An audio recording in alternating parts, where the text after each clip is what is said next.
त्रेतायुग का चिकित्सा से संबंधित एक प्रसंग है जब लक्ष्मण जी को मेघनाद का शक्ति बाण लगा था और वे मूर्छित होकर के गिर गए थे।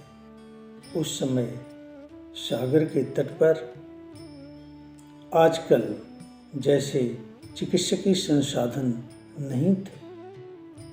यदि वहाँ कुछ था तो राम जैसे भाई का विलाप करता हुआ हृदय था, उनकी गोद थी और सेना थी, परंतु लक्ष्मण के लिए इस संकट में वैद्य और औषधि की जरूरत थी। विभीषण जी ने सुझाव दिया कि लंका में एक वैद्य रहते हैं जिनका नाम सुषेण वैद्य है। यदि वे आ जाएं तो लक्ष्मण का उपचार संभव है, परंतु लंका से उन्हें लाना ही असंभव है। हनुमान जी इस बात को सुन रहे थे। उन्होंने कहा, आप आज्ञा दीजिए और सुषेण वैद्य का पता बताइए। विभीषण जी ने सुषेण वैद्य का पता बताया। कहा कि लंका के उत्तरी द्वार के बगल में वनस्पति उपवन है। उस उपवन में वनस्पति प्रयोगशाला है। उस प्रयोगशाला में इस समय सुषेण वैद्य औषधियों पर अनुसंधान कर रहे होंगे। हनुमान जी उनसे आज्ञा लेकर के लंका गए और सुषेण वैद्य को ढूंढ करके ले आए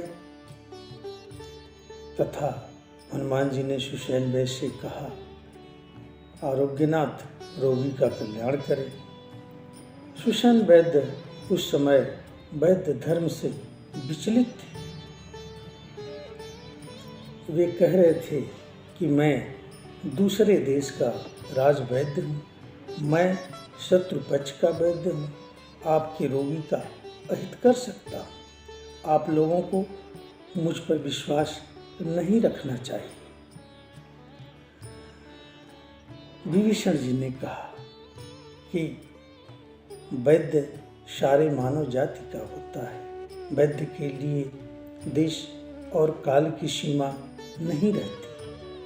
वैद्य के लिए मात्र एक ही धर्म होता है कि वह अपने चिकित्सा से संबंधित सिद्धांतों का पालन करे तथा रोगी का कल्याण करे। राम जी भी कहे कि वैद्य का कोई शत्रु नहीं होता। वैद्य और रोगी के बीच विश्वास की एक अलौकिक डोर होती है। मैंने अपने भाई लक्ष्मण को आपको सुपुर्द कर दिया हूँ। आप राज वैद्य का पालन करते हुए चाहे मेरे भाई का प्राण ले लीजिए या वैद्य धर्म का पालन करते हुए मेरे भाई को जीवन दान दीजिए। मुझे आप पर विश्वास है।